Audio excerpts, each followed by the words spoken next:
Okay, so the recording has started, so I'm going to hand over to the chair for this meeting, Councillor Adam Jogi. Thanks very much. So item 1, filming at meetings.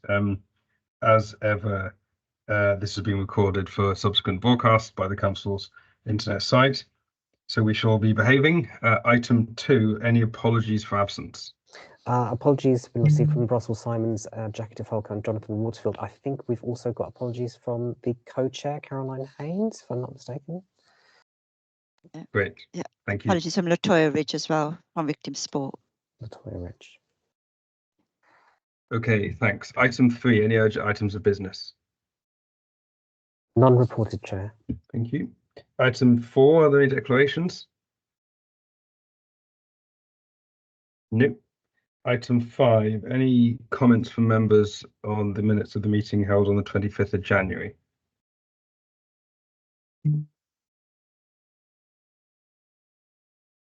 Nope. Okay. Item 6, we'll note the membership as we usually do. And item 7, on to exploitation. So we're going to be brief with Joe and Danielle. So Joe, over to you. Yeah, good afternoon. Thank you, Chair.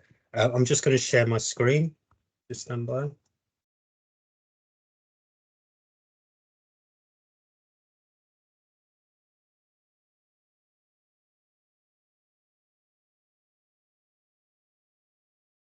Hopefully you can see my screen, and I'll just put it onto slideshow. Yep, all good, thanks. Great, thank you. Okay, so thank you everybody for coming today. My name is Joe Benmer. I'm the strategic lead for community safety. Today's theme, community safety partnership theme, will be on exploitation. This is and the focus will be today on child and adult exploitation, which we know is multifaceted, challenging to comprehend, is often unseen and underreported. We know that some of the behaviours around that involve coercing, manipulating or deceiving victims, isolating victims from their family and friends, and making it hard through threats of violence or other means for victims to seek help. In order to have a better understanding of the issues associated with exploitation, we have a number of colleagues who will outline what they are doing in this space, and we would encourage plenty of discussion about how we as a partnership can ensure that we're doing everything we can to raise awareness and also to reduce victims. Oh, next slide. Okay, I just wanted to quickly bring the board's attention to the new community safety strategy for 24 to 27. This is the strategy will serve as our overarching framework, which will encompass the key priorities in community safety and will be harmonised with obviously vital council strategies and action plans, including, for example, the corporate delivery plan, the young people at risk strategy, for example, as well as others that you can see on the screen today, on the screen. And the purpose of today's board is to explore our partnership responses to exploitation and really to start to begin the process of seeking contributions from the partnership as a whole in terms of how we develop our community safety action plans, which will be brought to the Community Safety Partnership Board later this year. So why is exploitation a priority? Well, it acknowledges the local cross-border nature of exploitation issues. They're not just a Haringey issue. This is an issue nationally. It affects individuals, our vulnerable communities and young people. And it's as part of our new community strategy, we will seek to address all the various forms of exploitation, which includes child sexual exploitation, county lines, trafficking, extremism and modern slavery. And how do we plan to do this? Well, we aim to increase awareness and enhance intelligence sharing on exploitation issues. We aim to reduce the number and vulnerability of adults and young people who are exploited by criminal gangs and organised crime groups, for example, human traffickers, modern slavery perpetrators or radicalisers. And how do we hope to do this? Well, one of our objectives is to continue to utilise mechanisms such as the Haringey Exploitation Panel, our CMARAC, the Channel Panel, and the Pan London Rescue and Response Service to help us to identify those at risk of or victims of exploitation, and more importantly, to provide the support and interventions that they will need to mitigate those risks. We want to engage with our young people, our parents, businesses and stakeholders, utilise training and media campaigns, organise increasing awareness of exploitation, especially for our frontline staff who are out there in our communities and are our eyes and ears when it comes to spotting the signs. We want to continue to work with our local police and other specialist organisations, as well as contribute to the London Modern Slavery Board. And more importantly, we want to measure our performance. So, we want to make sure that what we're doing is working, and we'll do this through analysis of police recorded crime data, referrals to specialist support services, satisfaction services, as well as annual community safety audits. So that kind of sets the scene around the strategy. And it's important to say that there is already a lot of work going on in this space. So what I'm going to do now is hand over to my colleagues from the Met, who are just going to talk to you about some of the MPS responses to modern slavery. I think it's Jay. Joe, just to say, Heather just sent a note saying, can you make it a slightly bigger, so slideshow settings on your presentation, please? And hello, Caroline. It's also showing the Hi. notes, Joe. It's showing your notes on the slides as well. So maybe if you take it off that, sorry, Caroline, maybe take off that view, that might help. Okay, is that better? Sorry, it might still be showing the notes. I can take those off. There we go. Is that better for people, or does it need to be slightly bigger? Can you put it on a slideshow? Will it work? Yeah, do the slideshow button at the bottom, Joel.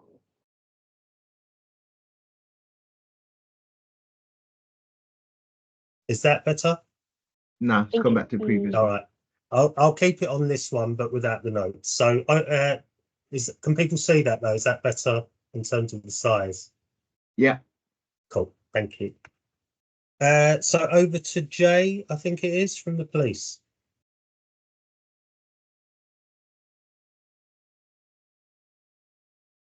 Daniela, potentially. Afternoon, everyone. Yep, I'm happy to jump on. Sorry. That's all right. I'm happy. So, afternoon, everyone. My name's Daniela. I'm currently a police officer working on the child exploitation team. I've been there a couple of years, so that's a little bit about me. Child exploitation, something I'm very passionate about. Child exploitation is we class that for anyone under the age of 18. I think I've worked with some of you before, so you're aware that obviously people like different services, they refer into the police, but also any child that we come into contact with, we look to see if there's any potential for exploitation that we can sort of look into.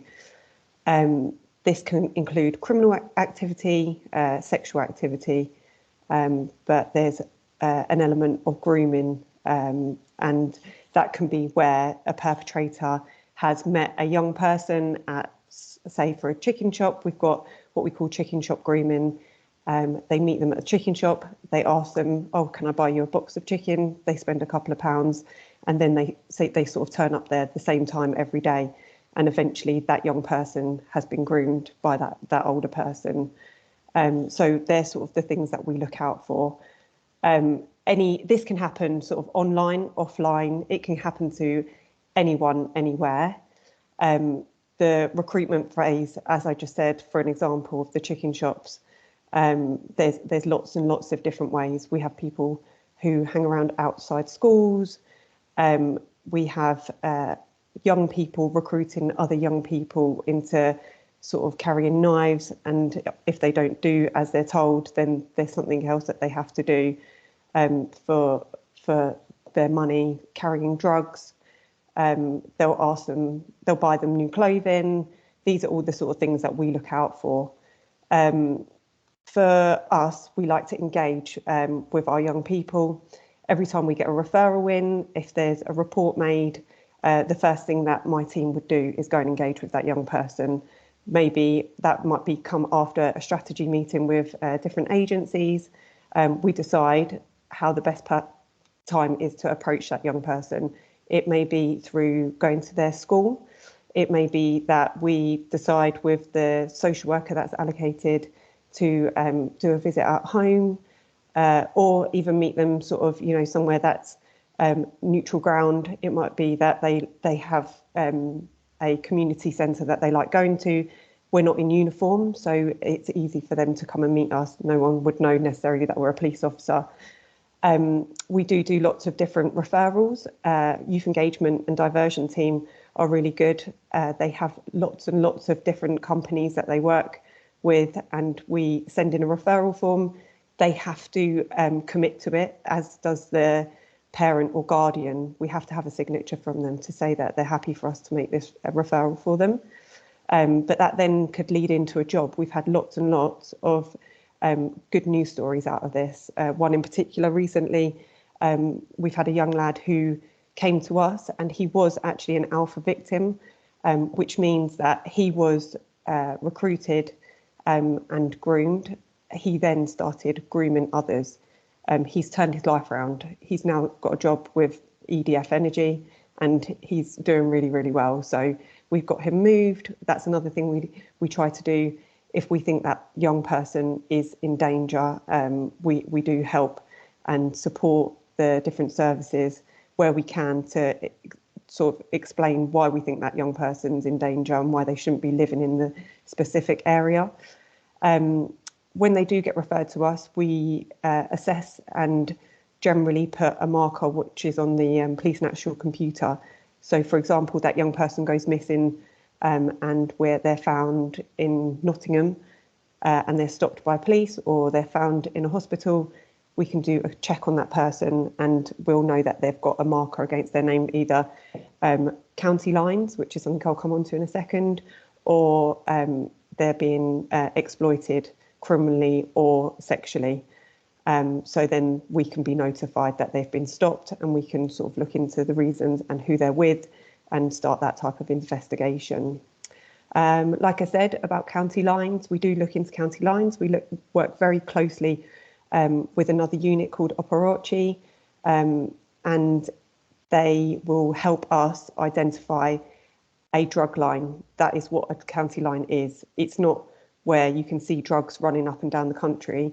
The phone line is the county line. So, for example, you've got a phone line in Barnet and it's travelling. You can see that the phone's moving to Enfield. That is the line that we're looking at. So it can be a small. It could be across the road from you, or it could be a different part of the country. That's how vast a county line can be. But we do work very closely with Operachi. We had a really, really good success rate through our County Lines Week a few weeks ago.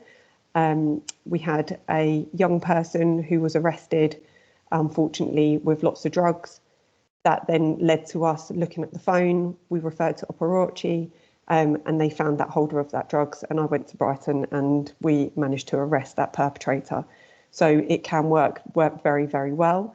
But we do need, I'd love to stress that if you come into contact, I know Adiola, you've got a lot of your team who come into contact with young people. Please, please, please make sure you refer these children in, because if we don't know, we can't help. And that's my main priority, is helping these young people. We do try and put, we have to have the parent or guardian's authority, again, a signed statement, if we want to put a child abduction warning notice in place. These are very, very sort of few and far between sometimes, because if the child is living at home with their parents, we can only issue them to a supposed perpetrator if that child is under the age of 16. The day they turn 16, they become null and void. The one good thing is, if that child is in care, they cover them to the age of 18. So that takes them to their adulthood. Like I said, we do try really, really hard to get as much as involved with these young people to try and put them on the right path. So like I said, if you ever come across a young person, you have any concerns about that young person, no matter how small it is, please refer them in, because we potentially have further information that we can lead on to, and it may make a bigger picture. So yeah, that's a bit about us and how we can help, what we do. I don't know if anyone has any questions. Feel free to ask. Anybody with any questions? Oh, so Joe, you want to I'll come raise back my in? hand. Thank you. Thank you. Yeah, just a quick one, Daniela. Yeah, go in terms of the young people that you come across, what's the approach? How are they dealt with? Are they dealt with as, because you mentioned that a young person was found with a quantity of cash or drugs. Is Yeah. that person treated in terms of the offence? Is that treated separately? How Yes. do you, because it must Yeah, be quite a totally. challenge to deal with a victim type perpetrator, if that makes sense. Yeah, so we will completely be separate. So we have certain teams who will deal with them. They've been arrested for the drugs. They'll do all of the investigation through that. Our main priority is safeguarding that young person. If we have to make sure we put as much in place as possible to make sure that young person, you know, even in custody, we go to check on them, speak to them, make sure that they're okay, that everything's been put in place for them. So yeah, we'll deal with them completely separately. Just one more supplementary question. Would, again, this is just my armchair detective brain working, but for example, would a young person then be able to use a defence of coercion, or is that often the case? How are they treated by the courts, in other words? Yes, when they're interviewed, they are given the opportunity to raise a Section 45 defence. Okay. So if they raise that defence, then we will always look into that, and we will look into the reasons why they've raised it, who they've raised it around, and we'll take it from there. Brilliant. Thanks, Daniel.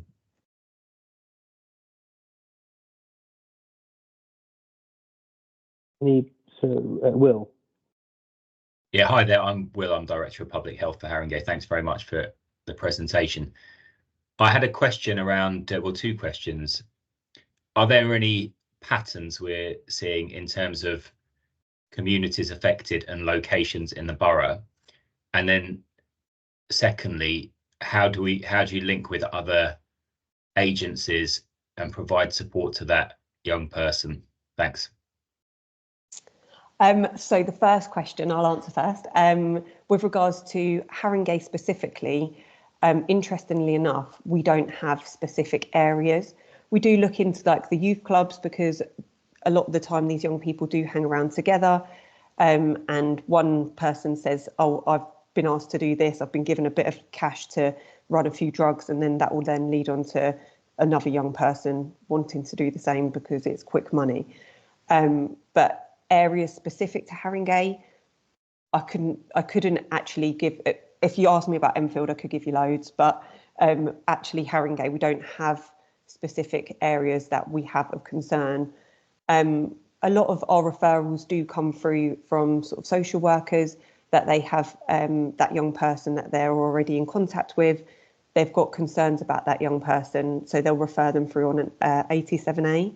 So Adeola will know that we always ask and encourage social workers to, no matter how small that concern is, to make sure that it's referred into us, because we'll assess it. It may be that, you know, there's not enough evidence there for us to look into it, but it may be that actually we've got some intelligence to suggest that there's a little bit more going on here. So yeah, so with regards to that, but linking in with different partners. Like I said, so that will be our social services link, who we will then hold a strategy meeting with. And then health, there's lots of different people who will attend that meeting, generally organised by the social worker. So they then have the contacts with everybody that is concerned around that child. So we're all on the same page.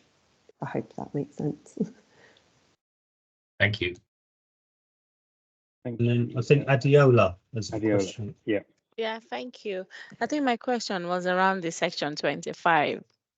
which is, would young people know that is available for them to use when and if they're being arrested from maybe they're seen with, criminal type behavior, which could amount to exploitation, which could have led to them committing a crime. I'm not sure how they become aware to be able to use a Section 25. Yeah, so sorry, it's a Section 45 defence. Generally, when that young person comes through custody, they'll have a solicitor more often than not. I can't remember the last time I saw a young person without one, or an appropriate adult. They will have an appropriate adult, so they'll be made aware of the Section 45, probably by the solicitor, and then they have the option to raise it. If they raise it, then obviously that's something we look into. If they don't give us anything, then we can't say that the Section 45 defence has been used.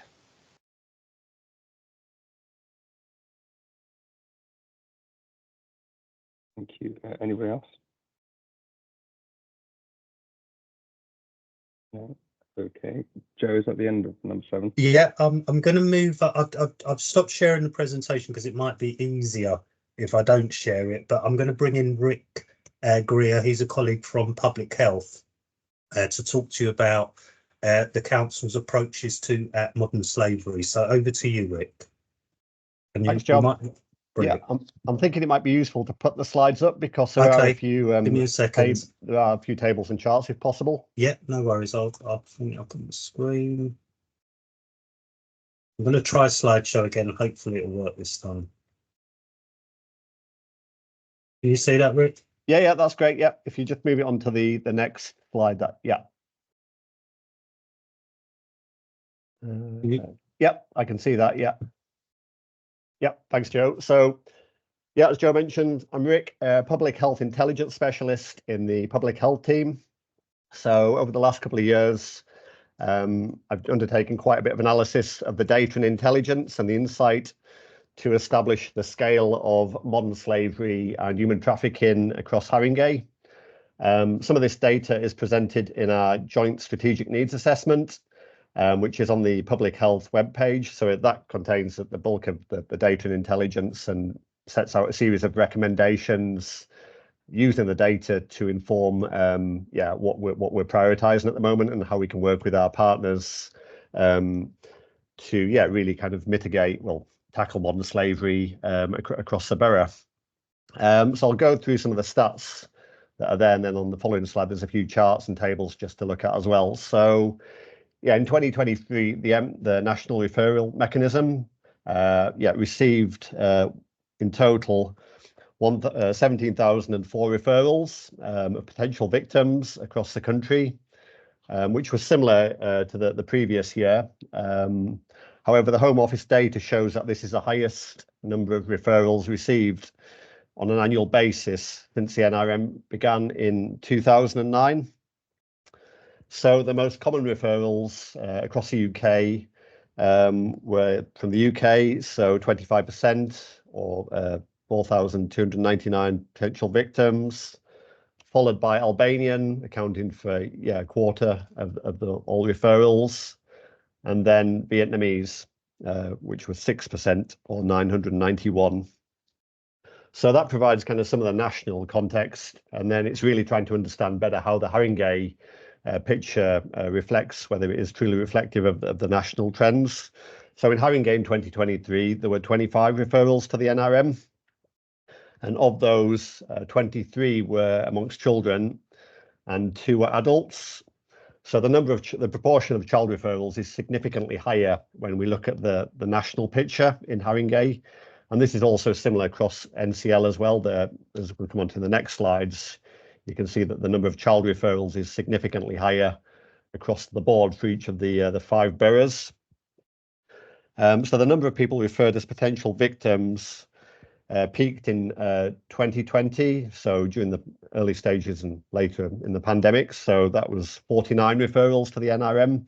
And since then, there's been a steady decline over the last few years. So it now stands at 25. So across NCL, can we go on to the next slide, Joe, please? Thanks. So yeah, across NCL, in total, there are 178 referrals to the NRM in 2023, as you can see in the table on the at the bottom of the slide there.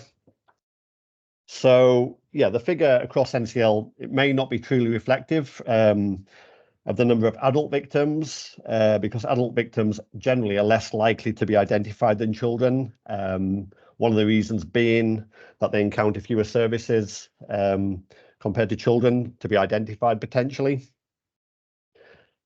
So yeah, across NCL, you can see from the table there in the bottom that Enfield in 2023 had the highest number of referrals at 47.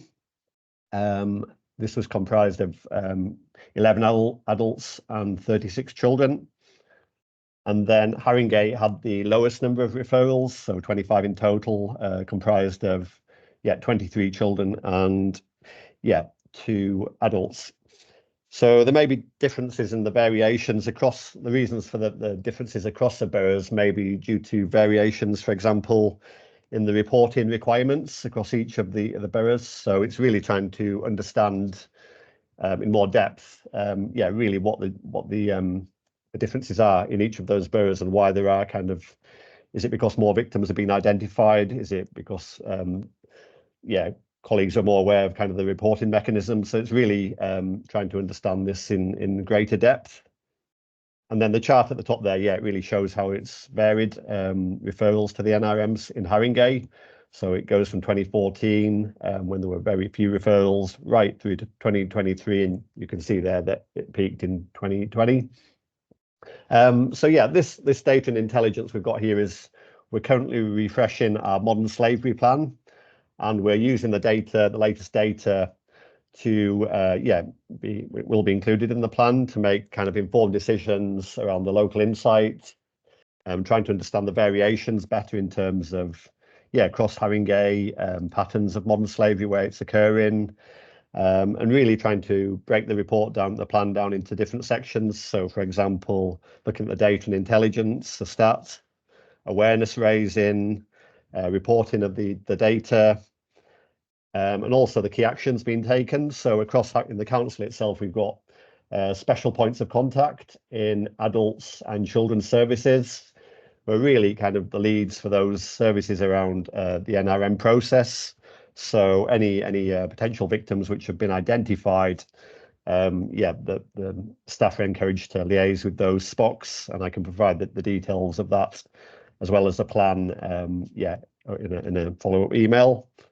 So the plan will be published in the next couple of weeks. We're just in the stage of finalising it. So, and really kind of it will include other information around the governance aspects as well, and what we're planning to do around having an oversight group, probably held once or twice a year, for key members of the council and partners to meet to really understand the data better and how we can prioritise our services to really tackle modern slavery across the borough. So happy to take any questions.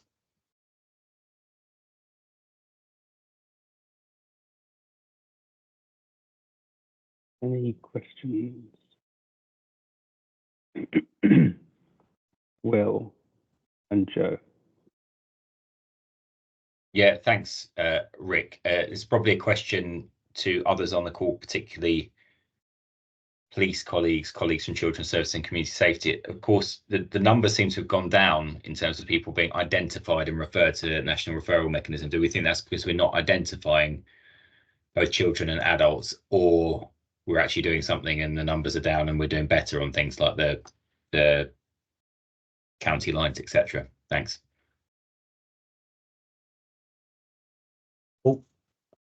Mine was going to be similar, actually. Do we think, Rick, the numbers are actually reflective of reality? And is this because, do we think it's because of a lack of awareness of what modern slavery is? You mentioned that, for example, the NRM referrals for children have remained fairly stable, simply because there might be more opportunity to find it and report it. And what can we do if that is the case, if it is because of the lack of awareness? What can we do as a council really to increase awareness amongst our communities? what are we doing and what can we do better, I guess would be my question. So I think, yeah, I mean, I think children are being identified more because of the fact that, yeah, there's more kind of opportunities to do so when cases are encountered. So there is, I mean, training is being offered to staff, particularly in adult social care, around how, yeah, what kind of factors could be an indication of a potential victim presenting yeah. So it's really trying to encourage that, really. I mean, possibly more training in other service areas across the council, such as environment. I think children's do offer some, but it's really kind of, yeah, I think trying to increase the number of colleagues who are being trained to identify potential cases. In terms of other areas we could potentially work on, I mean, yeah, it's really trying to, I guess, work with potentially voluntary and community sector organisations, possibly better promotion as well to, yeah, really on the transport network, really trying to understand what the signs and symptoms are of modern slavery, and then potentially, yeah, victims being identified across the borough, yeah, through different, yeah, I guess within the organisation, but also members of the public will have more of awareness as well. So, yeah, I guess it's occurring in different settings such as nail bars, car washes, but it's often very kind of discreet. So, yeah, sometimes it's the symptoms are, yeah, not the symptoms, but the identifying factors are quite, yeah, challenging sometimes to identify, really. I guess it can be quite easy to make assumptions often as well, because there's so little known, I guess, amongst our communities about modern slavery and what that looks like. So often people assume if it's a nail bar, if it's a car wash, there must be some kind of insidious practices going on in there.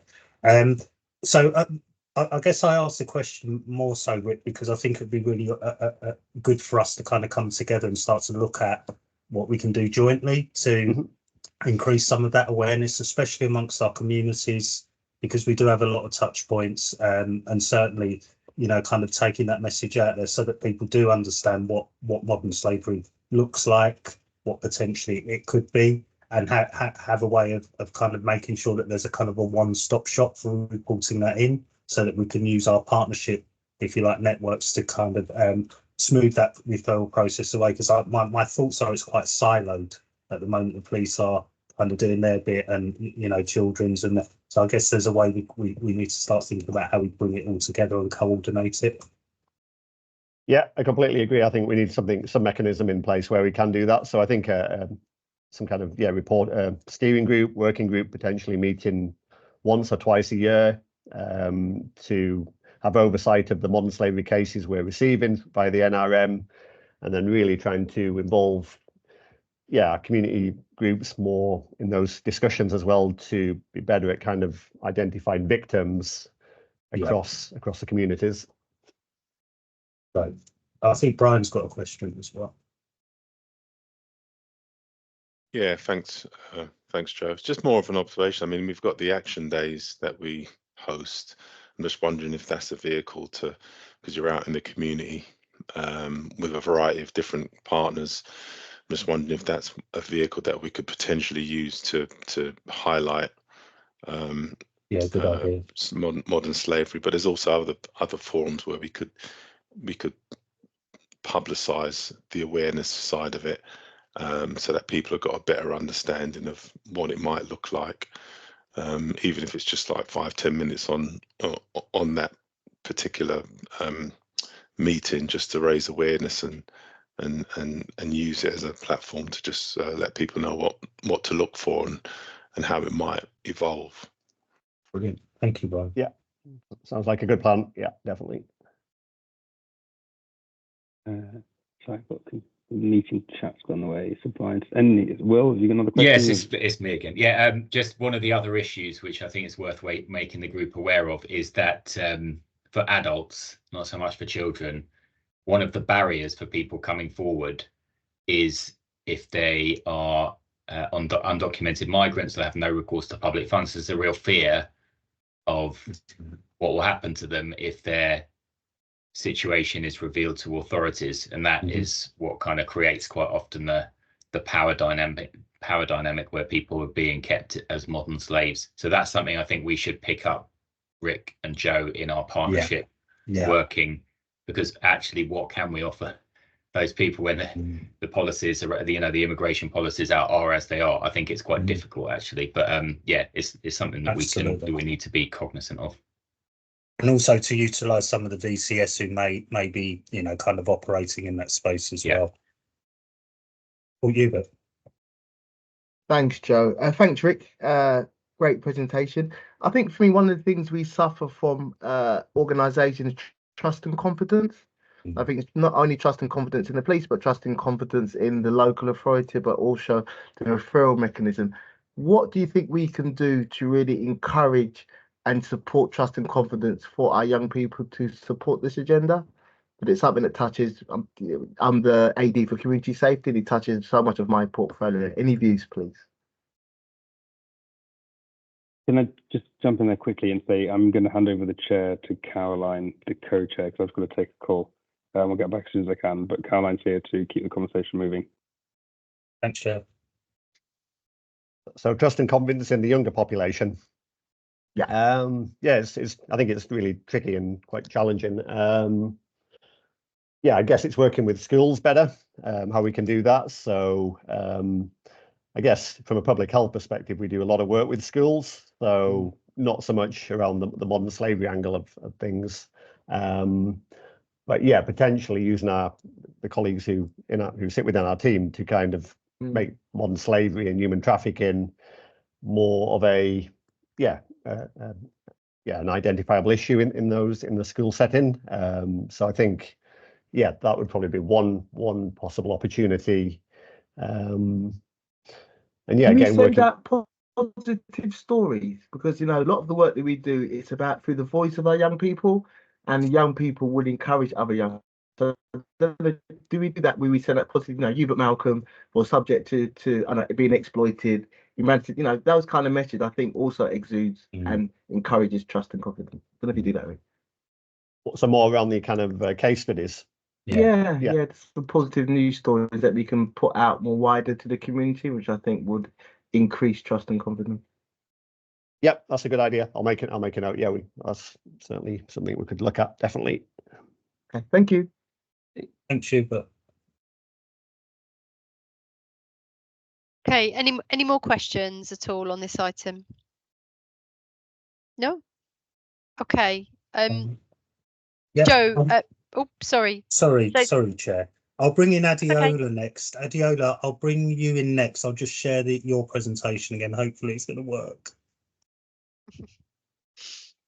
So thank you very much, Rick, for that. And if we move on, I think, just the next, it is working, Joe. So that's great, actually, in terms of size on the screen, better than before. So I think just the next slide along, yeah.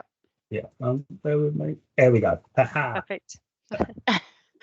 Thank you so much. Thank you so much, everyone. So I think my part of this flow is just looking at Haringey's response from children's services in relation to exploitation. So we have, that's very big, Joe, and it's incredibly very, very big. So you've taken half of my slides away, but that's okay. Let's try again. Can you see? Is that better? Sorry. Okay. Yeah, just leave it as it is. Just let me see what I can do from here. Okay, so bear with me 1 second there. I'm not going to take much of your time. Okay, so the orange bit, which you cannot see, actually says VVE exploitation pathway. So that simply means the violence vulnerable exploitation pathway. So in Haringey, we have a VVE exploitation team, which I'm the team manager for, which I manage. And so as we can see on the slides, the way it works is cases are referred into us via our panel. Now, our referral process is what we call a vault, which we have. So the referral comes from the social worker. It could be a consultation, it could be a discussion with us, and depending on what is being said, we signpost them to different places. It could be early help, it could be for us, it could be We could just give them advices on other services we know that work with them. So we do work with the exploitation police. We have a panel, we have the youth justice, we have early help, we have rescue and response. If you go to the next slide, please. Will do. Bear with me We a have second. rescue and response. So whereby we can do some work with them. So within the Haringey, we have a panel which is called the exploitation panel, and that exploitation panel is not just for us to receive referrals, but also we offer consultation and advice to social workers who have concerns. We share information. On that panel, it's a multi-agency panel of which we have the exploitation police, we have the services we work with, which on the slide we have. So all of them, FFT, Rescue and Response, NIA Project, our branding center, whichever's education, health, police, on different sides of the police. And then we have Joe, we have your team. So we have Jeff who sits on the panel, we have YJS who sits on the panel. And so we share information. We have our MASH team as well. So we share information. Also, we offer advice and support to social workers when they bring cases. We also take on cases from this panel where cases are being sent to us, so we can take cases from them. So there's that multi-agency sitting. There's that multi-agency eye view for those. I can share my slides from here if it's easier for you, to be honest. Yeah, do if you want to. Okay, might be easier. Try it from your end. Okay, it take me just 1 second to do that. If you stop sharing. And if everybody can tell me if they can see my slides.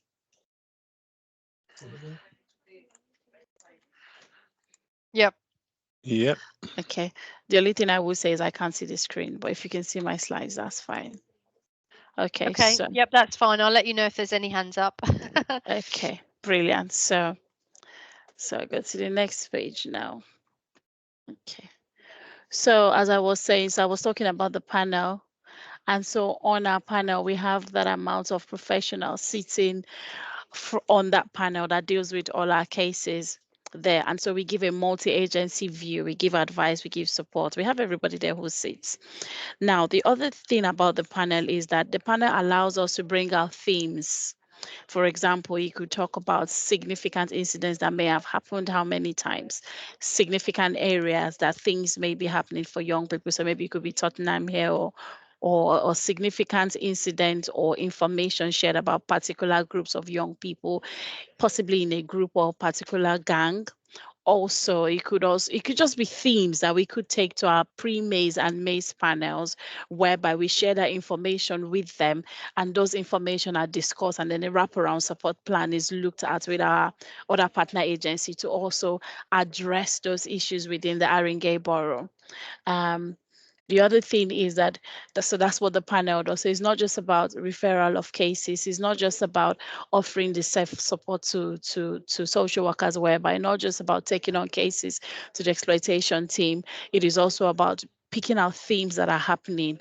The beauty about the panel as well is every agency that is sitting on that panel will come up to say what support they could offer. All those agencies that I've mentioned and more, Inside Platform, youth centers, they all come together to say, we can do this, we can do this, we can do that. Or we know that young person, actually, we can work together as a team. So that's the beauty about the exploitation panel. Aside the exploitation panel, we have our VV network meeting. So the exploitation panel happens once a month, which is every Thursday of the month. But we also have a weekly VV meeting. So the VV meeting, vulnerable violence exploitation meeting, happens every Tuesday. Now this is slightly different. We have some professionals sitting on it. So we have the major professionals, which is the police. Sometimes we have the gang, we have health, and we have our YGS, and 1 or 2 agents services sitting. Now, the purpose of this and how it differs from the exploitation panel is that this is for a wraparound safety plan that is required on a case. So if, for example, a significant incident has happened to a young person, then another person is at risk, and we need a quick wraparound plan that needs to hold them pending the time we go back to panel for more information or support to be offered, then that meeting will sit and offer that support to the social worker or for the young person. More often than not, we always refer that this young person is brought back to the exploitation panel. for a more multi-agency hearing and supports. Now, in the exploitation team in Haringey, our responses that's my team.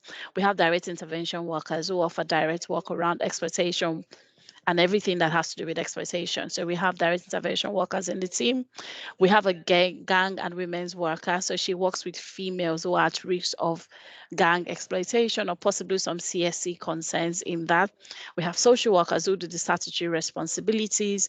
We have a return home interviewer in the team who deals with all the return home interviews in Haringey, again, helping us to pick out themes, to pick out what is happening for our young people, where they go, particular places where they may sit, and also forms part of the safeguarding for the young people to see how we can disrupt and support them not to go missing.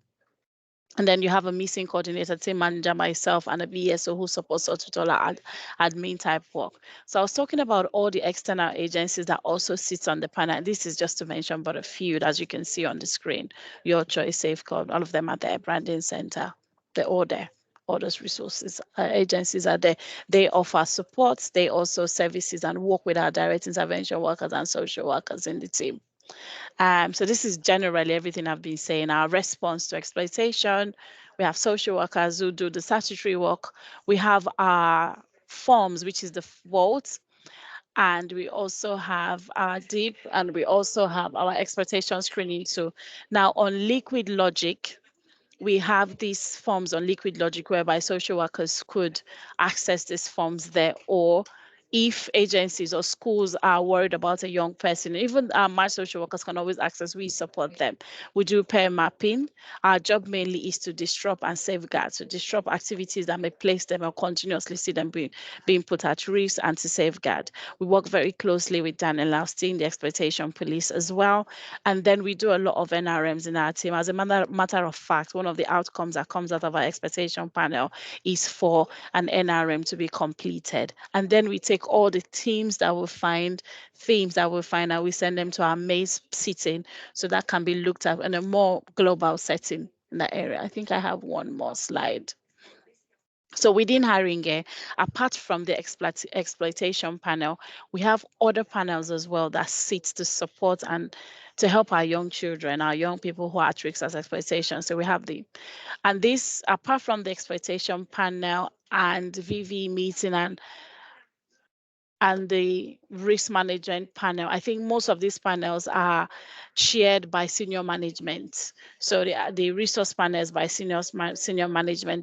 The adolescent resource panel, edge of care panel, is by the senior management, head of service, or our AD. The pre-maze as well is by our head of service. Resource panel, I believe, is by head of service. Risk management, I think somebody at the top band there in YGS chairs that panel. And then gang, I think that's Joe's terrain and prevent as well. Okay. Yeah, to safeguard our young people. And that's me done. Any question? Lovely. Thank you so much, Adeola. Anybody got any questions of Adeola on that presentation? Joe. Sorry, me again, Joe. I'm on a roll today. Adeola, no, it's really, really helpful. Thank you. And it's really good to see kind of it from a bird's eye view, kind of how your service responds to exploitation. One of the things that I've always been, kind of, I suppose not concerned is the wrong word, but that's always kind of intrigued me is how we see the same young people going round and round the system. So, for example, a young person comes to attention, given the service, and then this young person continues. How can we disrupt? You talked about disruption. How can we disrupt that continued cycle of missing found? That that often leads to that young person either being at risk of obviously serious harm to themselves or potentially becoming ingrained in that culture in sort of as they transition towards their adolescence and adult life. Okay, so one of the things that I probably shared at the beginning is one of the views we have in the exploitation team is, and this is very political, is that most of the times when we get these young people, they're so far gone into the risk of exploitation that sometimes it's really difficult. The way we work and our motto in the expectation team is that we keep on going on and we do not stop. And we offer a lot of intensive service. So even though we're a social work team, we don't work like normal social work team work. So we don't do the statutory work as it is in the book. And I'm carefully saying that. So for example, what do I mean by that? We don't see our young people once every 2 weeks or once every 4 weeks. We see our young people weekly, where we see them weekly. We kind of build a relationship with them. We kind of have a discussion with them in relation to what's happening. We put in incentive. Funding is impacting a lot of work that we do. We put in, incentive for them to support them and understand them. There's a lot of challenge with the young people who are home more than the young people who are in care, because home is a little bit more, we have a little bit more difficulties as well, because then we also have to work with the parents. And so we see our young people go missing a lot because, as you've said, they are engraved in them. For the ones that are close to our service, so we do have success stories. We have young people who we've closed and they haven't come back to the system. We have young people who have been so far into going missing. For example, I have a 15-year-old who has been neat since she was 12 and a half years. It's a battle to get her into education. Now, what young people do, bless them, they're very smart, is that after knowing how we work, they play back our game to us. So they somehow avoid being picked up by the police. Now, this is where joint work is really key. Because the threshold, there's no missing report. Maybe parents are not reporting them missing, or they just come back right on time, 12 a.m., 11:30, and they do that. And somehow they're not finding themselves, which I'm glad that, being picked up by the police or involved in any criminal activity. I'm not touching that threshold, whereby I'm saying I'm very worried. It's on the face. So, and every one of us, our exploitation team, the police, and some of the services work on a particular threshold. So I think that's where the key is, whereby, so for example, I don't know if Daniela is here. Sometimes when our young people are even missing for a period of time, I do ask, what is your risk assessment from my exploitation police or our police colleague? They say they're on medium risk.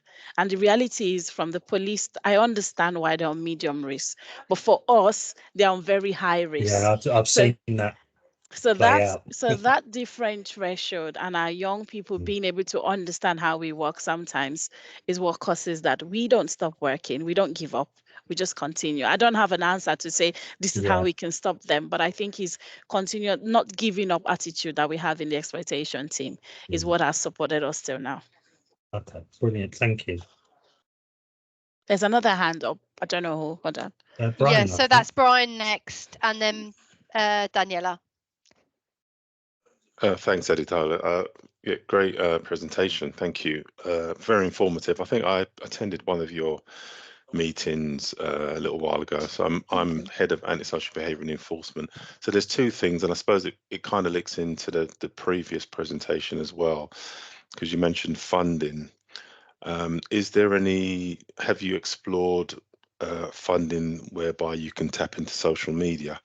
I know the police have got an operation in 2 locations at the moment, in Northumberland Park and in Finsbury Park, and one of the things they've done is got some funding whereby they're tapping into social media, so that when people go on social media, they will get information about key areas of crime, because I'm not that great at social media, but I understand you can pay to get I don't know if it's the algorithms or you can get, so I'm hoping somebody on the call will be able to help me out here.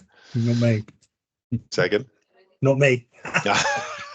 Joe, thanks for that. But there is a piece of you can pay for a certain algorithm that ensures that when people search for things, you go to the top of the list in terms of hits on social media. And that's done through acquiring funding and then being able to pay for that for a period of time. So there's maybe an avenue there that you can, if funding is something you use to support how you reach out to people to raise awareness, maybe that's something that you could explore. So that's one thing I just wanted to throw out there. And then the other thing is CCTV. I mean, we've got a lot of cameras across the borough, and I'm just wondering if that's a service that you've tapped into.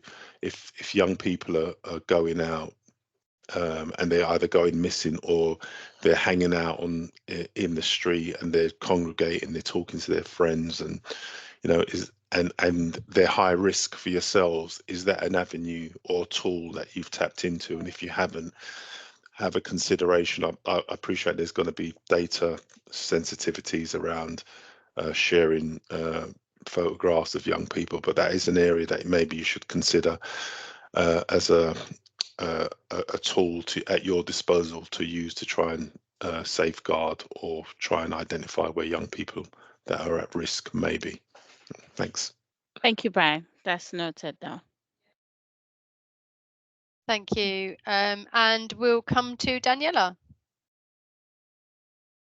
It was just a quick one with regards to police and missing.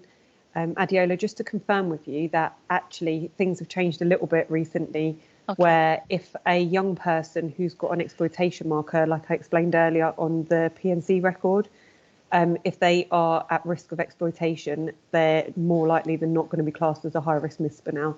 So you've got sort of a little more backing now with regards to looking for young people exploitation and them being classed as high risk. Okay, thank you. Okay, great. Any more questions? Okay, thank you again, Adiola, for that really helpful presentation. Shall we move, Joe, I think back to you. We're on page 30 now, I think, for the ASB team input. Yes, please. Thank you, Brian. Brian, over to you. Thanks, Brian. Thanks, Joe. So, hi everybody, Brian Ellick, Head of Antisocial Behaviour Enforcement. So it's just to give you an overview of cuckooing and how cuckooing, what cuckooing is and what we as the Antisocial Behaviour team do to try and tackle cuckooing. So for those who don't know, cuckooing is effectively a process whereby gangs target the homes of vulnerable adults predominantly, and it results in them using their property. And what they generally use the property for is things like drugs, sexual crime, and other types of ASB. Generally, it starts when a gang identifies a property where somebody who's got a type of vulnerabilities live in. The gang will befriend that individual. It might be through offering them food or clothes, or offering them to come out with them and socialize.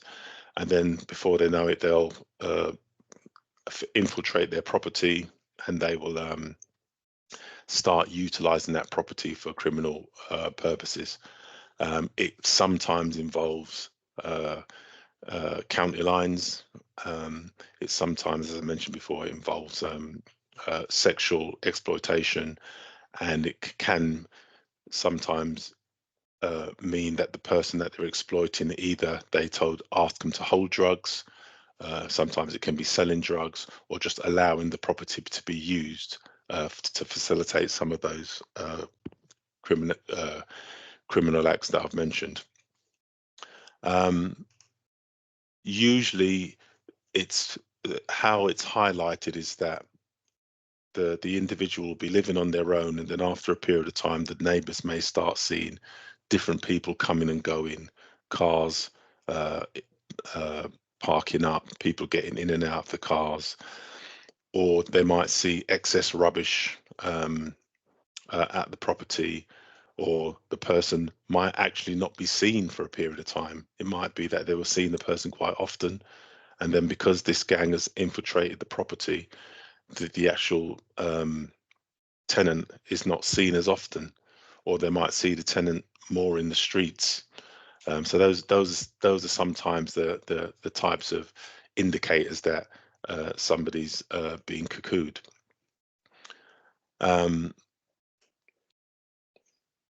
Generally, when properties are being cuckooed, residents will generally start reporting the individual as a perpetrator. They will see them as the person that's causing the problem, whether it be saying they're enticing people there, they're hanging out with them, they're causing the noise, they are in the streets, they are the person dumping the rubbish, and that's a lot of the time the indicator that there is cuckooing taking place. As I said, the visitors will be coming in and out of the property. They may not be staying very long. They could be on bikes. There may be things like items being exchanged or being stored, items that might be stolen, TVs, mobile phones, and generally the property is usually, if the property is well kept, it usually starts to deteriorate and it starts to look a lot less welcoming. So when we receive reports from about cuckooing, generally it's logged for our service, for the antisocial behaviour and enforcement service. It's allocated to a case officer. The case officer generally liaises with support services, that carries out investigations to identify the tenant to see if there are any vulnerabilities. They'll reach out to the reporter to try and get as much information as possible on the issues. And it might, in the first instance, as I said, it might not be apparent that somebody is being cuckooed. But after speaking to support services, speaking with the police, identifying if there's been any reports to the police, if they've attended, what action they've taken, if they've got any information on the tenant, we then start to build a picture of what's happening at the property, and determine what are the actions we can take, the intervention actions we can take to try and tackle this. And some of it might be asking for support services to engage with the individual, find out if there are any particular concerns that they have around whether that individual's been seen, if they've got a social worker, if they're a young person, if there's any children involved. And then we will start exploring what action can be taken depending on the level of antisocial behaviour that's been reported. In some instances, in worst case scenarios, we have to consider things like whether or not we have to safeguard that individual by exploring a park closure order, to stop the individuals that are accessing the property and taking advantage of the individual. In the worst case scenarios, we work with the police to get full closure orders, and sometimes that might seem particularly harsh because effectively we are potentially making somebody, can make somebody homeless. But before we go down that line, there's a series of meetings that we would have with a variety of partners and professionals to explore all the avenues that are available to us before we get to the point of where we're considering a full closure order. But those are some of the measures available to us to try and both support the vulnerable individual and deal with the perpetrators who are taking advantage of them. And as I said, sometimes applying for closure orders can be to support the actual individual to get them away from the people that are exploiting them. But before we get to that, we have a series of meetings with a variety of professionals and colleagues from housing, from drug and alcohol support services, the police, to explore all the options that are available to us to try and support this individual and take action against the perpetrators. I know I've got Joanne is my ASB enforcement manager. I just wanted to bring her in and maybe she could just give a little bit of an outline of some of the recent, without going into too much detail, cases that we've had whereby we've identified, maybe not the first dibs, we knew it was cuckooing, but through the investigation of the case officer and working with partners, we were then able to identify the cuckooing and then the action we take. Joanne? Hi, everybody. Good afternoon. Unfortunately, we can't give you figures because our systems don't record cuckooing as a specific category, and what when people make a report, the nature of the antisocial behaviour that they're reporting is what is recorded as for the ASB report. And generally, people don't make a report and say there's cuckooing going on. They'll say something like there's drug dealing, or it's lots of music, or noise, or they'll say it's people gathering. So it's not going to be recorded necessarily as cuckooing in the first instance. So it's difficult for us to give an actual figure of how many cases of cuckooing we've dealt with on a year basis. But I would say just generally over the last couple of years at least, one of our major concerns has been the level of cuckooing in our sheltered schemes.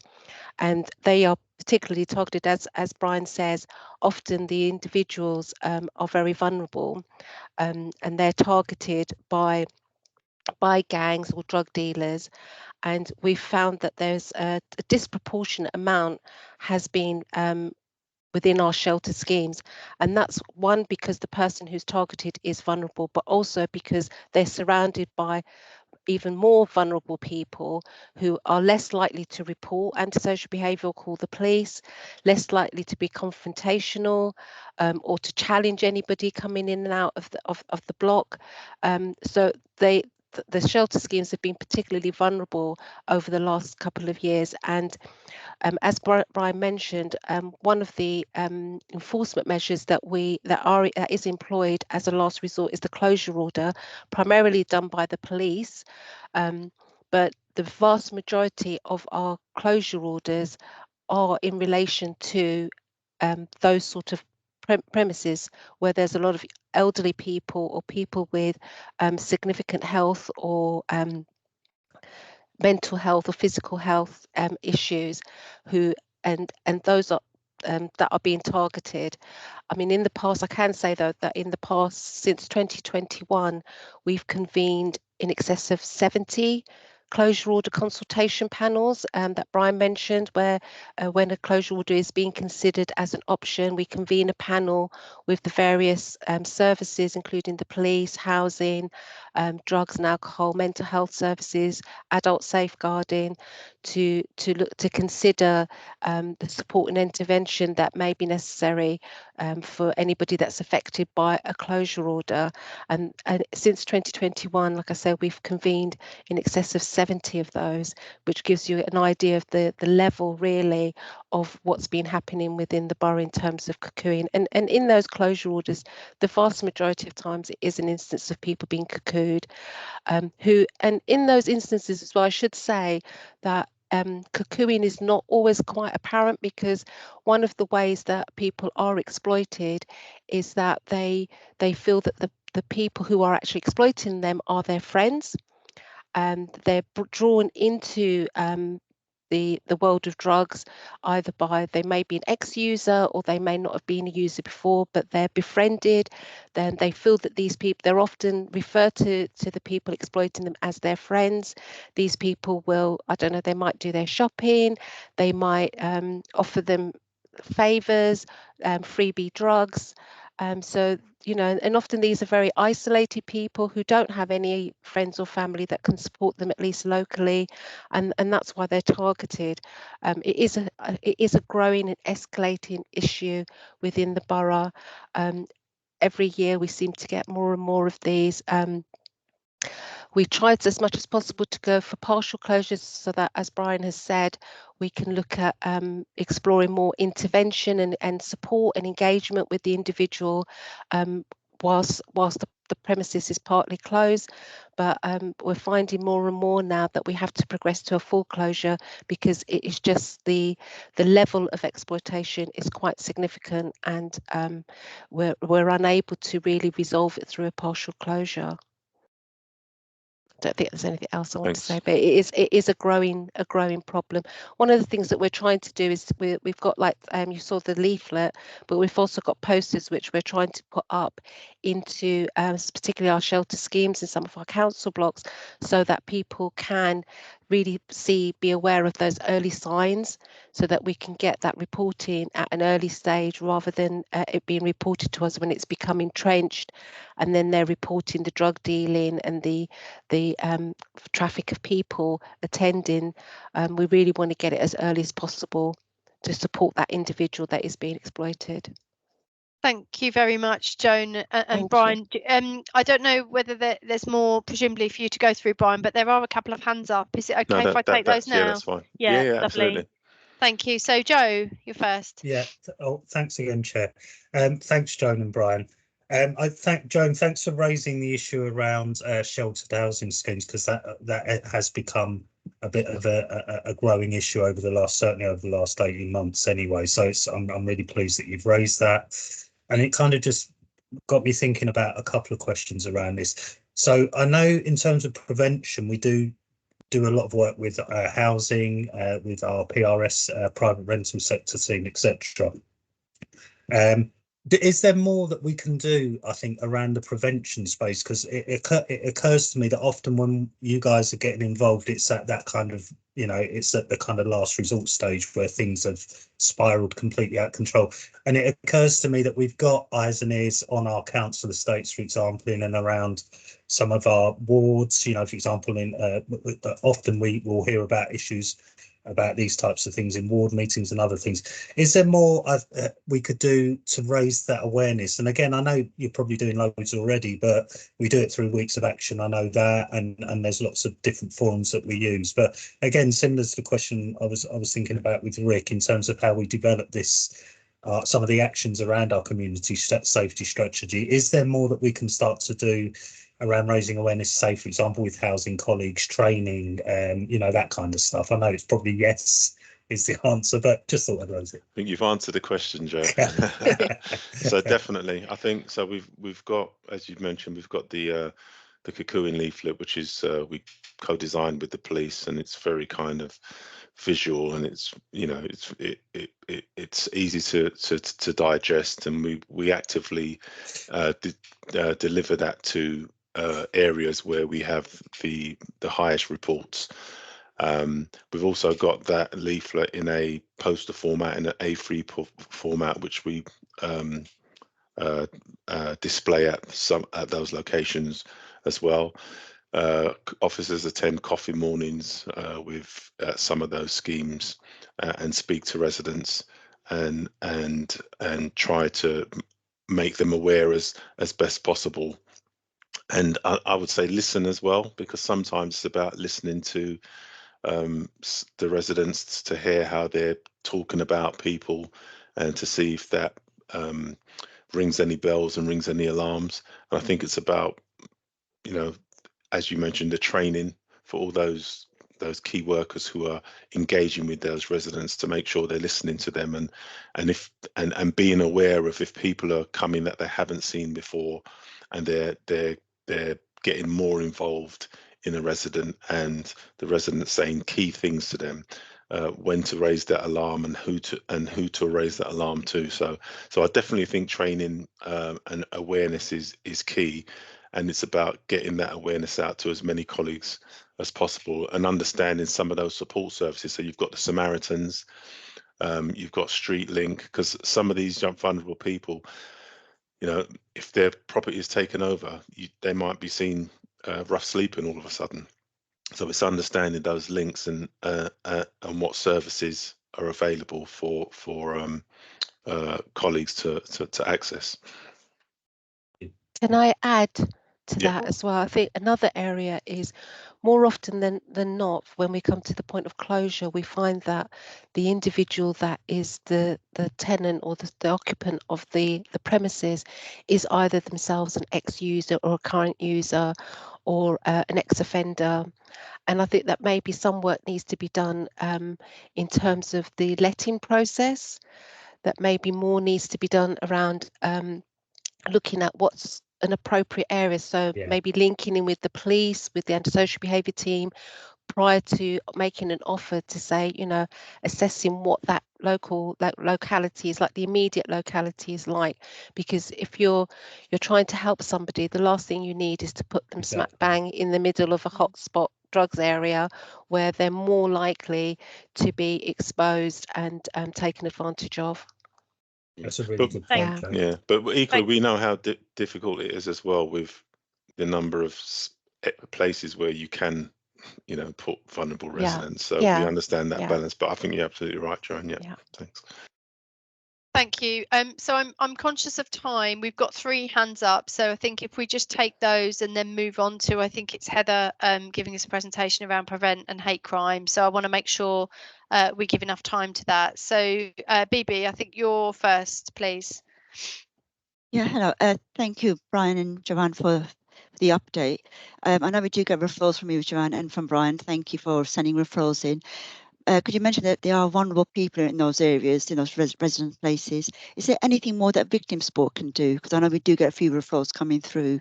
Could you mention maybe if somebody speaks to them, get more information from them? Because I know we do support, emotional support with trauma and advocacy, advocating with other agencies regarding housing. So I was wondering if there's anything more that you think that victim support may be able to do, or I can see Joanne's taking the mic. We can do that. But the problem that we would be concerned about is your safety and the facility to be able to engage with that person, because you may not be able to visit them at the home and they may not have the capacity to come out to you somewhere. So that's the only difficulty. But certainly, you know, in those sort of cases, we are promoting referrals, like you said, to victim support, and we can consider that as well. You know, there are some instances where the person is, you know, approachable, and we wouldn't hesitate to look at victim support as well. Okay, thank you very much. If we just move to Heather and then Councillor Brabazon before we move actually to your item, Heather. Yeah, no worries. Oh, it's Ellie Gerlin as well, who's presenting with me. Okay. So just a quick one. Thank you, Brian and Joanne, for giving some extra context around Cuckooing. I'm going to touch upon sort of the idea of MACE crime being linked to hate crime in my slide. But I just wanted to ask, in those cases where the victim of Cuckooing or the occupier does have a clear disability or learning disability, would the antisocial behaviour team or police, I guess in this instance, classify that as a hate crime as well as a crime of exploitation? Would it have sort of like the heightened marker on it, or would you think it was 2 separate things? Might be maybe one more for you, Caroline. So sorry, the question was around, would it be 2 separate? No, if the occupier or the victim of the Cuckooing had a clear disability, so learning disability, would it also be classified as a hate crime as well as exploitation? I think the answer to that would be no, Heather, in all honesty, because it's not their learning disability per se that makes them the target. It's the fact that they're vulnerable and susceptible to being exploited, and they're not being targeted because of their disability. They're being targeted because it's easier to get into their property. They're just one of a number of different. But I can see how you're looking at it, and we can review that. We can look at that and maybe take that more on board. But we haven't as today, as far as I'm aware. So that's a good point that I will take. I think it's something to unpick though, because Yeah. I think each case is going to be based on the circumstances, isn't it? So it's something to unpick. I think once we've identified the vulnerability, the key thing is to ensure that that person's getting the help and support. And if it's identified that within the perps that are taking advantage of them, there is something to indicate that it's because of or it's in relation to hate, then it should be viewed as that.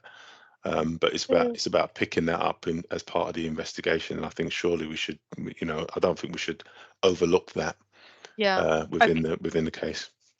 Okay, thank you very much. Right, Councillor Brabazon, last one from you. I promise I'll be quick. just to say, first of all, I want to say I realise how really complicated this is, because we've had 3 cases in our ward alone. And I know the time and effort is taken by the police and Brian and your team and Joanne and everybody to get things moving. So I do appreciate how really sensitive and difficult this is. So I just want to say thank you. That was the first thing. Second thing, though, I want to say is about you raised about sheltered housing. And I just wondered, there's a number of issues seem in my mind. Number one, the council has experimented slightly with intergenerational housing, like at Clement's House and I can't remember the name of it, the one on Pembury Road. What's it called? You know the block I mean.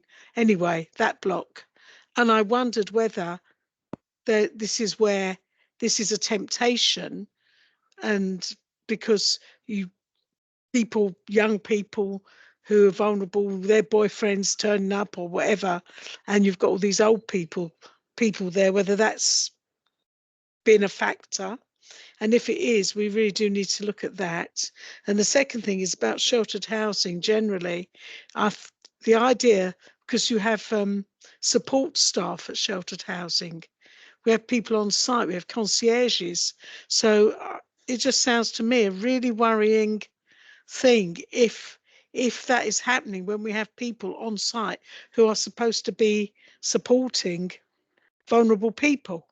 So those are my points about sheltered housing, and I think that's worth a discussion somewhere else. Absolutely. Brian, I don't know if there's a summary response to that. I just want to make sure we give enough time to the presentation. Really quickly. So the problem, I think, is, you know, there's without naming properties, even when you have somebody in house, some of these individuals, you know, they are quite they're either aggressive or resilient. So even if you have somebody on site, they're not security. They do their best in most instances. They're a good font of intel, but they're unable to stop some of the behaviours that these people who are intent on taking advantage of our most vulnerable people. So it you know, unless you have, and in some instances we have to employ security to actually stop these people coming in whilst we have somebody on site. So unfortunately it's not as it is, as you said, very complex. And with regards to, I'll need to take the first point away in the matter, in the interest of time. Thank you very much, Brian and Joan. Very interesting. And I just want to move on to Heather and Ellie. But before I do, Daniela, can I just check, because you've got some slides at the end of this pack, but I know you spoke earlier. Can I assume your bits covered in terms of the presentation today? Just to help me manage the time. Yeah, lovely. Okay, thank you. So now we've just got the last bit by Ellie and Heather. Over to you. Thanks, Caroline, and thank you for sharing that as well. So let me just get started 1 second. So thanks everyone. So this presentation we're going to be doing jointly, myself and Heather, and the sort of links between prevent radicalisation and hate crime and how that responds to exploitation within Haringey as well. So as you will know, Prevent sort of deals with individuals who are susceptible to being radicalised, so being drawn into terrorism or terrorist ideologies. Often individuals are going through vulnerable periods in their life, so similar to what's been spoken about today in many instances. So referring to people as their friends or financially being exploited, sexually, criminally, all these things linking in together. So the way that Prevent works, we focus on that early intervention, same as a lot of those who are on the call today. And we work in a similar way to when someone is exploited by gangs or being groomed. So that's sort of the way we go forward as well. Sorry, Naz, if you could just go back to the previous slide as well, thanks.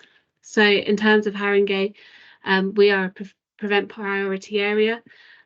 So there are a few of these around the country and they are reducing, but Haringey is still classified as a Prevent priority area.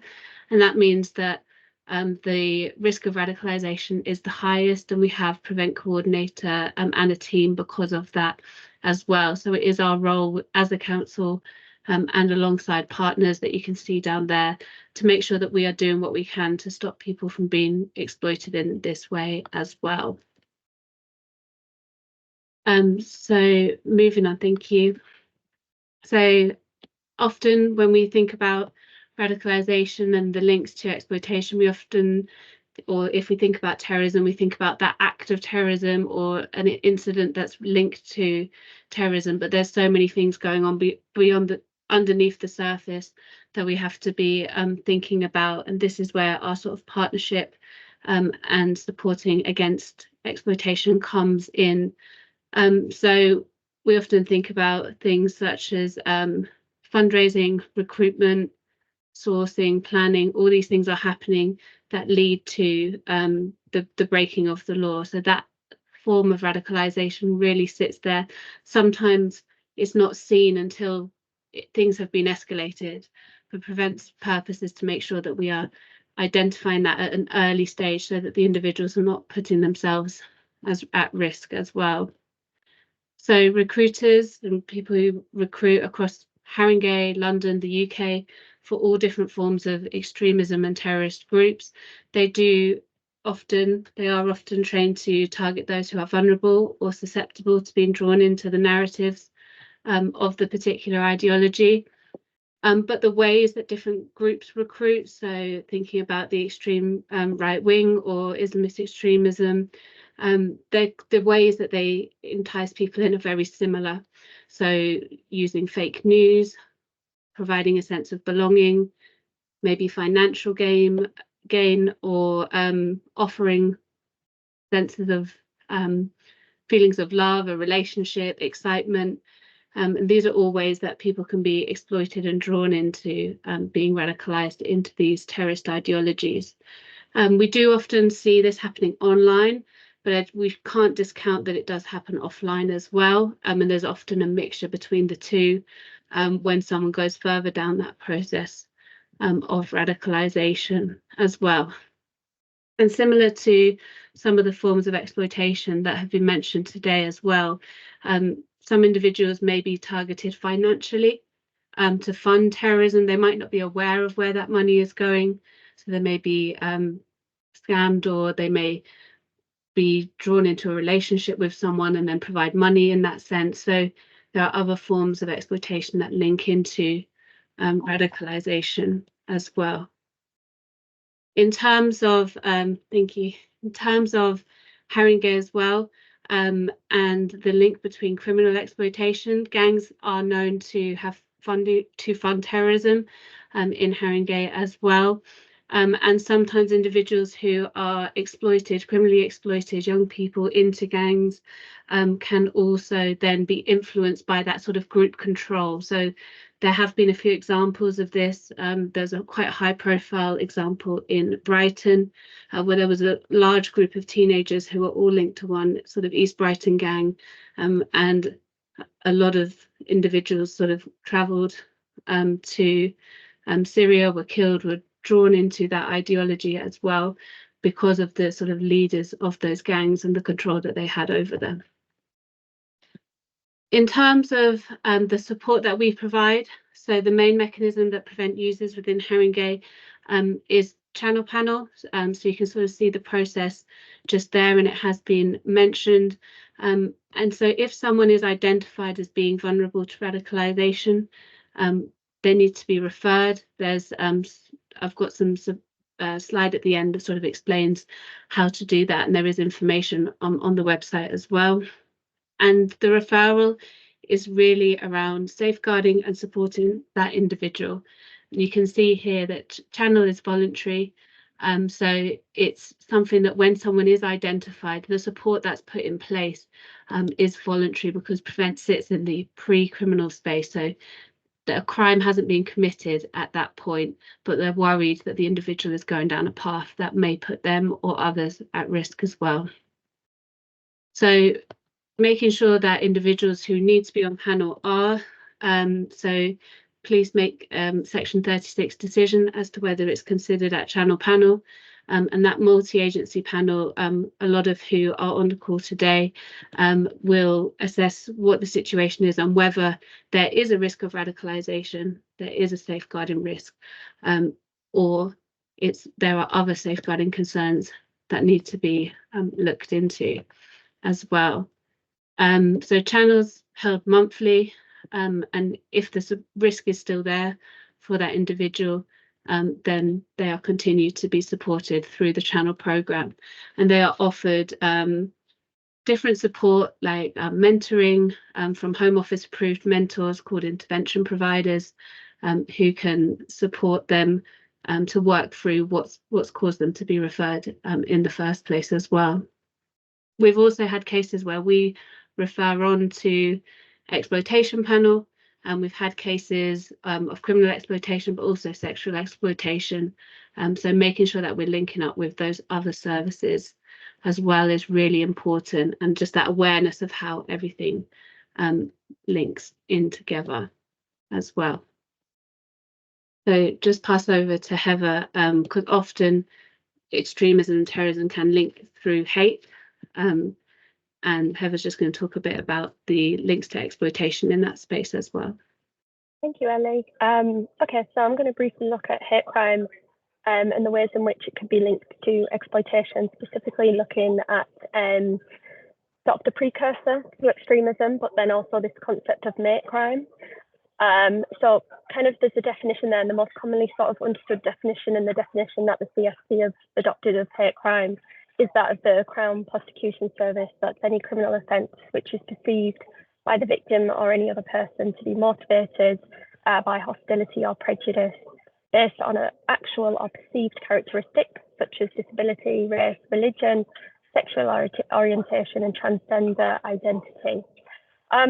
So generally sort of the primary motivation for hate crime is rooted in intolerance and prejudice or discriminatory views, rather than sort of very clear exploitation for personal gain. And usually when somebody is a victim of a hate crime, it can be sort of like a one-off public order incident or criminal damage, or it could be a series of crimes happening in a short period of time, whereas exploitation, generally what you find is that it's a series of incidents that happened over long periods of time. But that being said, there are cases of exploitation, cases of hate crime where exploitation has played a role, and this is this idea and notion of mate crime that I would like sort of myself and Joanne and Brian to go back and explore a little bit further. And that's particularly sort of when the aggressor is exploiting vulnerable individuals with learning disabilities. So what I'm talking about here in reference to cuckooing, it's specifically when the victim has a protected characteristic, a learning disability, or physical disability, or anything that kind of comes under that banner. And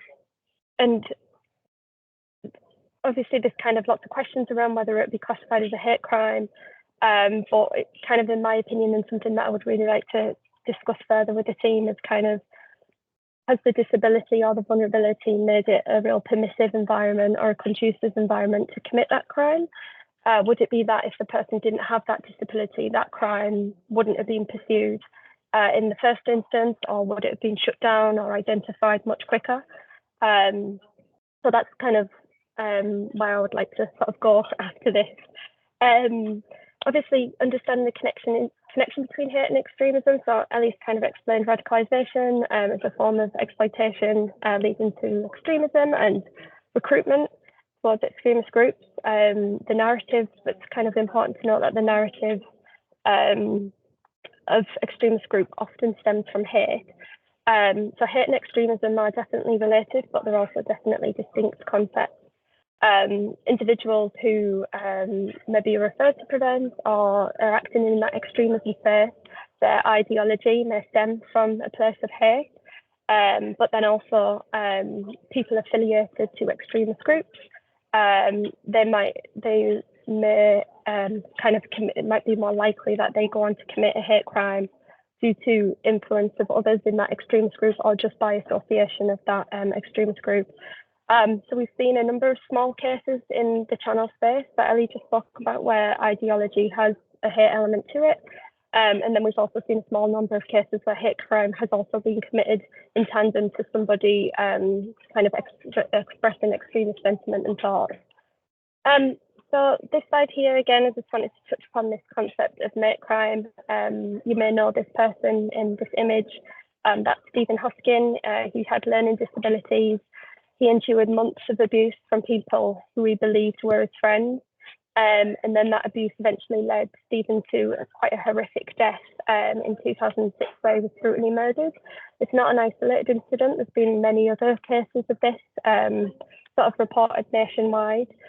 And also this concept of mate crime in connection to disability hate crime was also raised and emphasised by members of our community when Jo and I delivered our community safety and hate crime consultation. They told us that it should be taken seriously by the council and the police as a form of disability hate crime, particularly sort of incidents of cook-owing, theft and financial abuse. We heard from people who spoke to us about an organisation, a charity called Tuesday Friends, and it was set up because the victims were getting targeted every Tuesday, where a gang would approach them and take them to the cash point and help them draw out their money and then help them spend their money. And this person had learning disabilities. I don't know any sort of statistics at the moment for kind of mate crime in Haringey, or if it's recorded. Are there hate crime as well?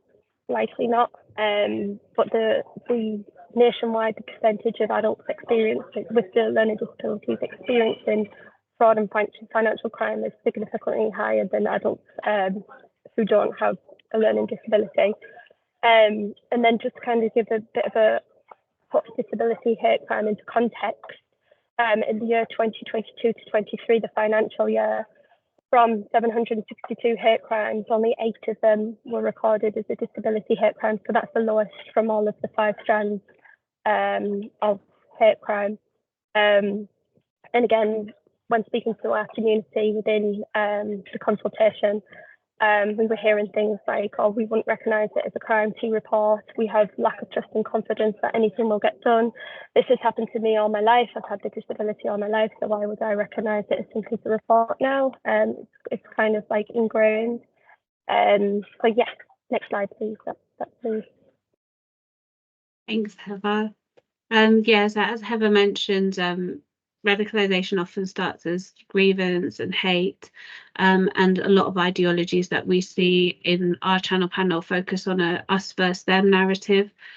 So really kind of separating our communities. So it's really important that we're all focusing on sort of community, bringing communities together, keeping communities safe and encouraging that sort of tolerance and acceptance within Haringey that Heather mentioned as well. It's also important for us to sort of think about what we have and what resources we have available to prevent this, because it's something that's really important. As I mentioned, we are a priority area, but also across the UK, across London, we are seeing increasing numbers of under 18s being arrested for terrorism offences. Now, the purpose of referring to prevent is to sort of prevent that from happening. We don't want young people entering that criminal space when we can provide a safeguarding mechanism that supports them away from it earlier on. So really making sure that that awareness is there, the training is there, and that sort of members of staff and partners are making referrals when they feel that there is a risk. So we do have an education officer who works with schools. We do have a community engagement officer who works with our communities and our faith groups as well on a variety of issues, as well as this. And we also have our partnership groups, including the hate crime one that Heather organises, Prevent Delivery Group, and our community tensions monitoring as well. So all of these are ways that we can try and reduce this form of exploitation within Haringey as well. We have 3 projects that are funded next year that I've just mentioned there as well. Just the next slide, please. Again, this is just a little bit about making that referral. So you can always contact the team at prevent@haringey.gov.uk. And of course, as we've mentioned, all the links throughout to all the other forms of safeguarding concerns, if we're thinking about young people, but also adults as well. our caseload is young people and adults, making sure that relevant social care are informed as well, so that support can be put in place. So it's really important in that sense as well. So if anyone has any questions or thoughts on that, thank you. Lovely, thank you very much, Ellie and Heather. Really interesting presentation, really informative. I'm going to open it up for questions. We've got about 20 minutes left, so time for discussion, and also a discussion, particularly Heather, about that point that you wanted to explore about the extent to which vulnerability might be a motivating factor in some of this. So yeah, I know you're keen for views and discussion on that. So let's hand over to Joe first. Me again, sorry. Your hands up every time first today, Joe. Sorry. Really interesting again, and for me this has really helped me to kind of bring together all those strands, children's and what public health are doing, etc. So it's really interesting to see that.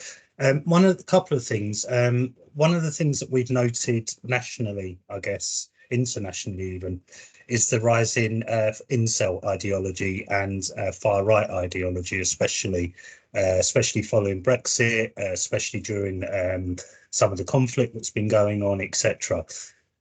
Hubert mentioned earlier this really key question for us as a community safety partnership around trust and confidence, and it, again, in terms of this space, it really sort of rings out that this is one of those areas where we, I guess, when I say we, the collective we, have to do better in trying to reassure our communities and try and engage them in helping us to help them in a lot of ways, if that makes sense.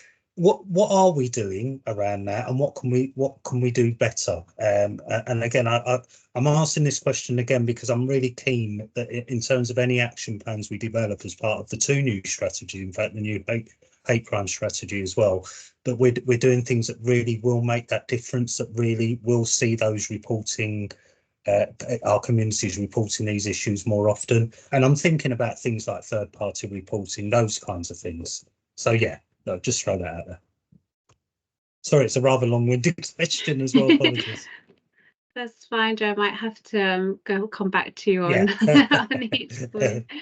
In terms of the incel ideology and far right, we do offer sort of information and training within our workshop to raise awareness of Prevent, to make sure that everyone has up-to-date information on what to look out for, what is a concern, what isn't a concern as well, making sure that referrals are well informed. We do work with the VORG team, we do deliver incel training alongside them, alongside sort of misogyny as well, so that both sides are covered, and we participate in the 16 days of action as well in November that they work on as with that as well. For anyone who's a member of the Haringey Children's Safeguarding Partnership, there are Prevent trainings that are offered through there as well around these topics. But I think it is something that we need to increase awareness of. Last year we did do a community champions event, which was around the far right and things to look out for. That was with community leaders, and the feedback was really positive around that. But just, I guess, more high profile around what is happening and sharing that information out with everybody. Thank you. Thank you very much, Ellie, for that reply. And I think we've got Brian next. Oh, sorry, Heather, did you want to come in to add to that? Sorry. I was just going to add, we've also got a quarterly community tensions monitoring group and hate crime delivery group. And we're always really kind of encouraging partners to send in anything that they would like to discuss in terms of the agenda. So again, Joe, if there's anything that pops up where you think, oh, even if it's just like an awareness raising piece, education piece, that would be good to kind of push out to our members, then please do get in touch. But that's the perfect opportunity for us as a council to showcase what we're doing in partnership with others to try and mitigate some of the sort of things that are happening in the community that do cause tension. Thank you, Heather. Thanks. And sorry, come back to Brian now. Brian. Thank you. So thanks, Heather and Ellie. So really great presentation. I know we've been doing quite a bit of work together, so I'm kind of more up to speed with the work you're doing. So a couple of things. So I've just really wanted to explore the links you mentioned about hate and cuckooing, and at what point would we consider it a hate crime? And I think it's really important because obviously when we're investigating those types of offences, we're probably more than likely going to be looking at it from a cuckooing perspective. And hate crime, probably until you've said that today, if we're honest, it probably wouldn't come into the sphere. So I think when we're looking at antisocial behaviour and crime, we should be looking at all aspects of what potentially could be the angle we're looking to investigate the issue under, and look at the most appropriate tool to tackle the issue. So I would probably, outside this meeting, look to explore a bit closer how we can draw that in if it's appropriate, so that officers have got that suite of tools available to them and they're not looking at it silo, they're looking at it more holistically. And then equally, I think there does seem to be a growing concern around some of, there's the transphobic piece of work that's happening up in the west of the borough that we're both involved in. And I think it's probably one of the things we could do to raise awareness is keep that on the agenda. So, for example, at the PPSG, where that was brought to, I think it would be good to bring it back and give updates, so everybody gets a flavour of how it's developing and how things are moving. Because sometimes when these issues are raised, they're raised once, and then we don't really get a flavour of all of the parties that are involved and how they can contribute to it, to resolving it, what they've brought to the table, and then the end result of how we got to the end goal. So I think those are one of the key things. And use some of those pieces as sort of a case study, because one that brings it to the forefront in a sort of real time kind of way. So those are the two things I think it would be useful for, I suppose, maybe you and Joanne to explore going forward, and maybe Joe to explore how we ensure that that's, or particularly around the ASB enforcement team, how that's on their radar to be thinking of hate when they're investigating ASB cocooning cases. Thanks. Thanks, Brian. And also, Heather, it might be a good idea to involve police colleagues in that if you're willing to have that conversation, because obviously that affects, from our perspective, how the matter's dealt with and what options we might have. So great. Do you want to come back, Heather? Yeah, just really quickly, thanks Caroline and Brian. I think that sounds great, having sort of a conversation outside of the meeting. I think it's also really important because the way I've thought about things recently is because of bringing in the victim's voice and having discussions with the victims of the incidents that we've been experiencing lately. And that really has helped to sort of shape perspective and maybe the way we manage things or the way we put out our communications. It just shines a light on kind of what's really going on for somebody. So I think with that, then yeah, it helps us to have these conversations and bring the victim into the forefront essentially. Yeah. Thanks, Heather. Councillor Brabazon, Zena. Yeah, I just want to ask you briefly about the work in schools, and given all the tensions in the Middle East and so on, how much that has come. I mean, I haven't really been told about very much happening in the schools, which I hope is because it isn't. However, you would know, and when it does come up, how do you react to it, and what do you do? Yeah, I'm happy to come back on that one. So we work closely with the schools and learning team as well, and we have contacts with all the schools, DSLs, as well, that there was key sort of guidance that was put out from the Department for Education around the tensions that are happening at the moment, and making sure that any concerns that do come our way are radicalization concerns, as from any situation that we would expect, but we are supporting in that sort of early space, where we have resources that we can signpost to. There are community members who are supporting schools as well, with conversations and making sure that we're reducing tensions and increasing tolerance and acceptance towards each other as well. There is also projects that have been happening across a variety of schools, funded by the Mayor's Office, again in that sort of space around understanding different forms of hate, understanding how to respect each other, tolerance, and assemblies as well. But I think there's always more support that we can put within schools around this as well. But when concerns do come to us, we do support and signpost and sort of help that DSL or whoever has contacted us to make the right safeguarding choice for the individuals as well. So that is sort of our process as it goes at the moment, and we are in touch with the AD for Schools and Learning around queries and concerns that come in. Oh, yeah, I'll just come back. Yeah, if I just come back quickly. So what's the volume? Because, you know, I'm taking being not told that it's not that great, really. You know, I would like to know what. Yeah. So maybe a briefing or something. Yeah, absolutely. We could do that. I would say it's not sort of escalated beyond control, but I think it's something that needs to, you know, be kept an eye on so that the support can be in place. And there's a lot of disinformation, misinformation out there.